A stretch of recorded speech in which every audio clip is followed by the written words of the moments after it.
Hello guys. So ఈరోజు నేను మమోత్ caves national park సంబంధించిన ఏరియాలో లాస్ట్ రివర్ కేవ్స్ అని చెప్పి ఒక ప్లేస్లో ఉన్నాను. సో ఇది వచ్చేసి ఇక్కడ చూస్తున్నారు కదా, లాస్ట్ రివర్ కేవ్ అని చెప్పేసి. సో ఈ స్పాట్ వచ్చేసి ఏంటంటే, సో బేసికలీ కెంటకీ స్టేట్లో మమోత్ కేవ్స్ అనే ఒక నేషనల్ పార్క్ ఉంది. నేషనల్ పార్క్ అని ఇంతకుముందు చెప్పాను కదా, ఇట్స్ ఫారెస్ట్ ఏరియా. సో ఈ ఫారెస్ట్ ఏరియా మొత్తంలో అండర్ గ్రౌండ్ కంప్లీట్ కూడా, అంటే by natural ground area complete caves అంటారు. So totally almost 25 to 30 visiting areas ఉన్నాయి అన్నమాట. సో చాలా పెద్ద ఏరియా ఇది వచ్చేసి. సో ఈ బౌలింగ్ గ్రీన్ అనే సిటీలో ప్రస్తుతము కెంటకీ స్టేట్లో ఈ లాస్ట్ కేవ్స్ అనే ప్లేస్ దగ్గర ఉన్నాను.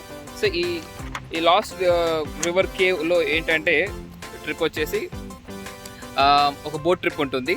ఆ బోట్ వచ్చేసి యాక్చువల్లీ ఒక రివర్ ఉంది. ఆ రివర్ వచ్చేసి కేవ్స్ అంటే గుహలు. ఓకే, ఈ గుహల లోపల నది ఉందంట. ఆ నదిలో బోట్లో మనల్ని తీసుకెళ్ళి గైడ్ మొత్తం అక్కడంతా ఎక్స్ప్లెయిన్ చేస్తాడనేసి చెప్పారు. So this is the map. నేను దీని గురించి చెప్తాను ఇప్పుడు. సో ఇదిగో చూస్తున్నారు కదా, ఇక్కడ పార్కింగ్ అని కనిపిస్తుంది చూసారా, అది అక్కడ ఉన్నాను అనమాట. నేను ఇప్పుడు ఆ విజిటర్ సెంటర్ దగ్గర ఉన్నాను ఇప్పుడు.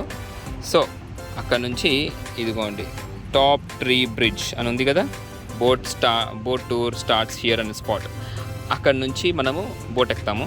బోట్ ఎక్కి ఇలా లెఫ్ట్కి వెళ్తాం. లెఫ్ట్లోకి అలా ఈ నది ఉంది కదా, అక్కడ నదిలో నుంచి అలా తీసుకెళ్ళి అక్కడ కేవ్స్ ఉన్నాయి, కేవ్స్ లోపలికి తీసుకెళ్తారు అనమాట. సో అది ఇంకా మిగతా ఈ ఇటుపక్క రైట్ సైడ్ ఏదైతే ఉందో, ఈ ఎల్లో బ్లూ ఆరెంజ్ లైన్స్ ఏవైతే ఉన్నాయో అంతా కూడా ట్రైల్. అండ్ ఇక్కడ ఒక బటర్ఫ్లై హ్యాబిటేట్ ఒకటి ఉందంట. సో అది కూడా మనం విజిట్ చేద్దాం after having ride of boat. Okay, so ఈ బోట్ ట్రిప్ వచ్చేసి totally 45 minutes. So maximum I try to cover whatever I can. So చూడొచ్చు ఇక్కడ location.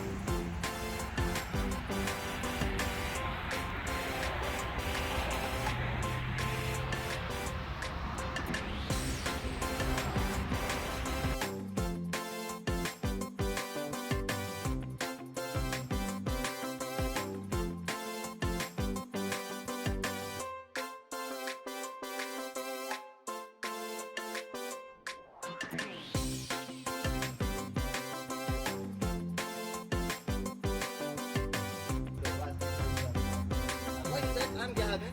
The old Gavin first half.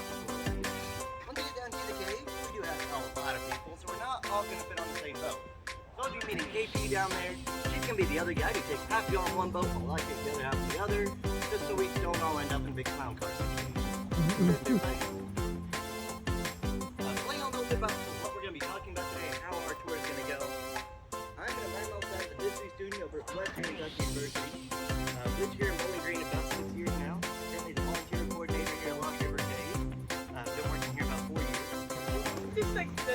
So ఇప్పుడు మనము బోట్ ట్రిప్ వెళ్తున్నాం. So ఇదంతా ఇప్పుడు ఈ బ్యాచ్ మొత్తం కూడా ఒకటే బోట్లో వెళ్తుంది అనమాట. సో ఇందాక చూసారు కదా, he is our guide.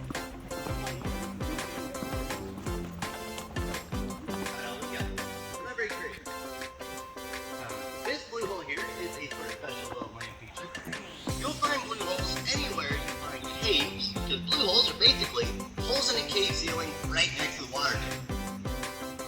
Now, the main reason it gets this nice weird color is because it's all minerals that enter our groundwater. Things like limestone, calcite, right down, benzones in the river, and all those little particles near the sky above us. The water turns a nice blue. Today it might be a little more green than usual thanks to rainfall we had last night. It'll look really blue while we're in the cave. Notice especially when we shine a light.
So, welcome to the main reason y'all probably came to visit us today. Welcome to the cave. Actually, something we're kind of proud of, because this is one of the widest natural cave entrances east of the Mississippi River. Which basically means we didn't make the giant hole in the ground. It was all made by water. Natural erosion over millions of years, slowly creating an underground passage right to our bedrock. And sometime around 70,000 years ago, a catastrophic cave collapse occurred, sending a mile-long tunnel hurtling down to the ground with thousands of tons of debris collapsing at the exact same time. But we're not going to think about that too much while we're in the cave, okay? Good. But since this is all made by nature, we don't have any cute stories about how it was discovered. It's a giant hole. It kind of stands out. People have known about our cave just about as long. Alright, so, last person we're talking about real quick, the person who built all this stuff. About 1910, man named William Perkins buys this place and starts to turn it into Bowling Green's first theme park. He sets up cabins up there on the ridge, starts offering the first tours into our entrance. He even built an electric generator inside the opening, powered by the river, to have the world's first underground light show. But his biggest success came in 1933, when he built that thing, the Cavern nightclub. For about 30 years, this nightclub was actually the most popular music venue in Kentucky. Mainly because it was the coolest place in town for a long time. Literally, they didn't have air conditioning. So during the summer, when it gets up to 100 degrees up on the surface, there's going to be a nice cool 55 degrees inside our cave. So people come from miles around and party down here, listen to some of the biggest names in music. Dinosaur and the MC Orchestra, Sir Francis Crick. We even had Ella Fitzgerald from right back there in the corner. All these celebrities put Bowling on the map and drew in hundreds. So go ahead and get nice and low to the center of the boat for me.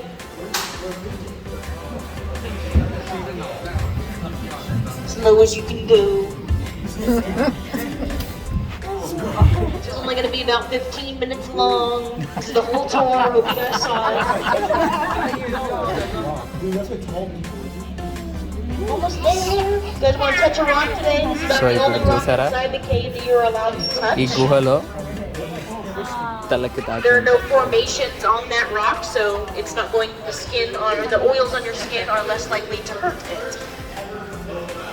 Now, if you were to touch a formation such as this one, which is called a flowstone on the right, it would actually do some pretty bad damage. The oils on your skin would actually negatively interact with the water in which it actually needs to grow, and it would stop that water from flowing and prevent it from growing.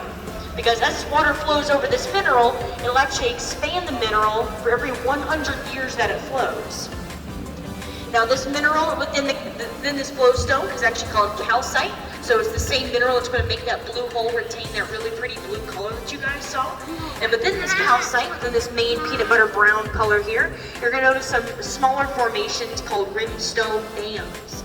These are very rare to see inside of caves, so it's really cool that we have them.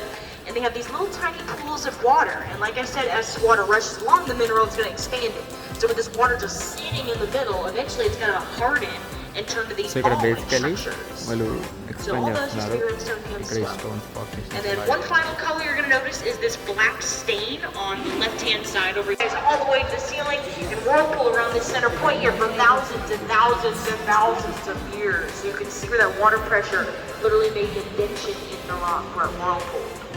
As you're looking on the ceiling, you're also going to notice a bunch of these spiky formations called stalactites. These are also made out of that calcite mineral. These are a lot smaller than other cave systems here in Kentucky, and that is due to the river that we are currently riding on.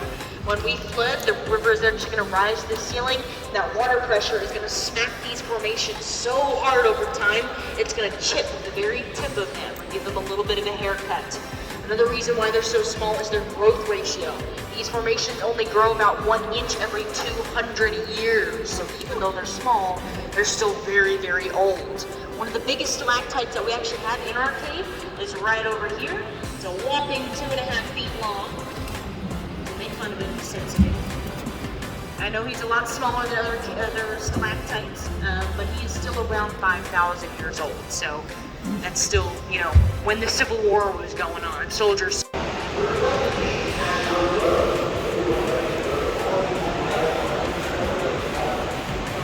You guys want to take a nice photo now? Be a good time.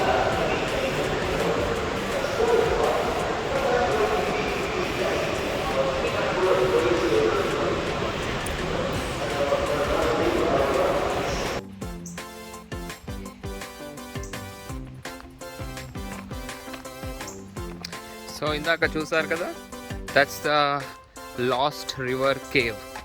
So గుహలో నది. So అదంతా water ఏదైతే ఉందో అంతా polluted water అంట. So కొన్ని వందల సంవత్సరాల క్రితం ఎలా ఉండేది ఇక్కడ, ఎవరు ఐ మీన్ యూనో సివిలైజేషన్ ఎప్పుడైతే మొదలైందో అప్పుడు ఈ కేవ్స్ని ఎలా వాడారు, దేనికి వాడారు అనేది ఒక హిస్టరీ అనేది చెప్పారు. సో దట్స్ పెద్దగా గొప్ప హిస్టరీ అని ఏం లేదు, కానీ బేసికల్లీ అక్కడ లోపలికి తీసుకెళ్ళిన తర్వాత రూఫ్ టాప్ పైన కొన్ని హోల్స్ ఉన్నాయన్నమాట. ఆ హోల్స్ సేవేజ్ అంటే డ్రైనేజ్ సిస్టమ్ లాగా వాడేవాళ్ళంట. అంటే ఇప్పుడంటే డ్రైనేజ్ సిస్టమ్ ఉంది, కానీ ఆ టైంలో డ్రైనేజ్ సిస్టమ్ లేనప్పుడు ఆ హోల్స్ ఏదైతే చేశారో రూఫ్ టాప్లో, ఆ హోల్స్ నుంచి డ్రైనేజ్ మొత్తం ఈ నదిలోకి వచ్చేలాగా పడిపోయేలాగా చేసేవాళ్ళంట. సో ప్రస్తుతానికి అయితే స్టిల్ పొల్యూటెడ్ వాటర్, కానీ not a drainage water. So ఎన్నో కేవ్స్ చూసాం, బట్ కేవ్స్లో నది అనేది ఎప్పుడు చూడలేదు, కాబట్టి దిస్ ఇస్ ద స్పెషాలిటీ ఇక్కడ. సో ఇలా వెళ్తే కొంత దూరం ఇలాగే వెళ్తే బటర్ఫ్లైస్ ది హ్యాబిటేట్, అంటే బటర్ఫ్లైస్ ఒక ఫామ్ లాంటిది అనమాట ఒకటి ఉందంట. అక్కడ మనము దాదాపు more than 200 types of butterflies ఉన్నాయంట అక్కడ. సో అదొకటి చూసేస్తామంటే ఇట్స్ డన్.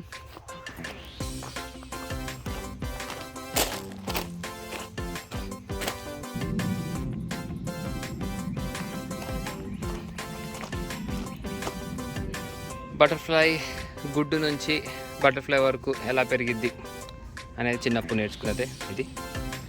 ఎగ్ నుంచి క్యాటర్పిల్లర్ క్రైసాలిస్, దాని తర్వాత బటర్ఫ్లై, మళ్ళీ ఆ బటర్ఫ్లై గుడ్డు పెడుతుంది.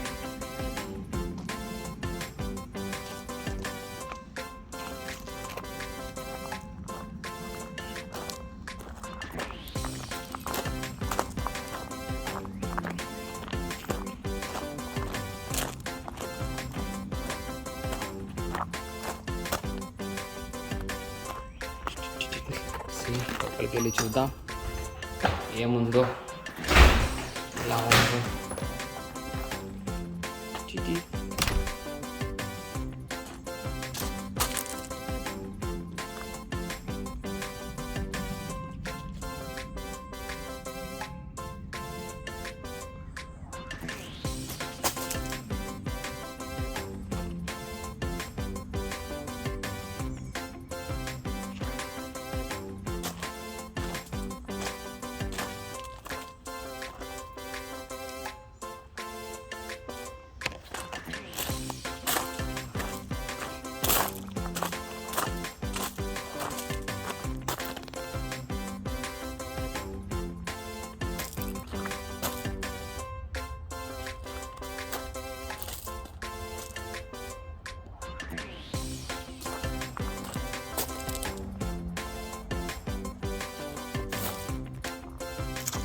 సో అది చూసారు కదా, the last river cave, right?